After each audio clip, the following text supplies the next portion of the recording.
వీరమల్లు, ఘాటి, తమ్ముడు, Kingdom releases OTT చేతుల్లో ఉన్నాయి. జూలై 4న తమ్ముడు రిలీజ్ కి గ్రీన్ సిగ్నల్ ఇవ్వడంతో ఆల్రెడీ ప్రమోషన్ వీడియో కూడా రిలీజ్ చేశారు. 11న ట్రైలర్ రిలీజ్ చేస్తామంటున్నారు. తమ్ముడిగా నితిన్ నటిస్తున్న ఈ cinema Vakeel Saab fame Venu Sriram direction లో దిల్ రాజు నిర్మించాడు. వరుస ఫ్లాపుల్లో ఉన్న నితిన్ ఈసారి పోటీ లేకుండా రావాలనుకున్నాడు. జూలై 4న ఎవరూ రావడం లేదని రిలీజ్ డేట్ ని ప్రకటించాడు. విజయ్ దేవరకొండ కొత్త సినిమా కింగ్డమ్ తమ్ముడికి మనశ్శాంతి లేకుండా చేసింది. మార్చిలో రావాల్సిన రౌడీ హీరో కింగ్డమ్ మే 30కి వెళ్లిపోయింది. సినిమా రిలీజ్ కు రెడీగా లేకపోవడంతో జూలై 4న రిలీజ్ చేస్తున్నట్టు మేకర్స్ ప్రకటించినా మరొకసారి వాయిదా తప్పడం లేదట.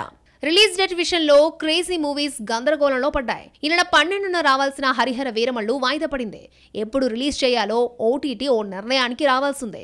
దీనికోసం నిర్మాత ముంబై వెళ్లి ఓటీటీ ప్రతినిధులతో మంగళవారం నాడు సంప్రదింపులు జరపనున్నాడు. జూలై 4న తమ్ముడు రావడం ఫైనల్ కావడంతో కింగ్డమ్ మరొక డేట్ ని చూసుకున్నట్టే. మారిన పరిస్థితుల్లో ఘాటి జూలై 11న వస్తుందా అన్న డౌట్ క్రియేట్ అయింది. హరిహర వీరమల్లు, కింగ్డమ్ విడుదల తేదీ ప్రకటించే క్రమంలో జూలై 11న ఈ రెండింటిలో ఏదో ఒకటొస్తే మాత్రం ఘాటి వాయిదా పడుతుంది. ఇలా తెలుగులో ప్రస్తుతం రిలీజ్ కన్ఫ్యూజన్ నెలకొంది.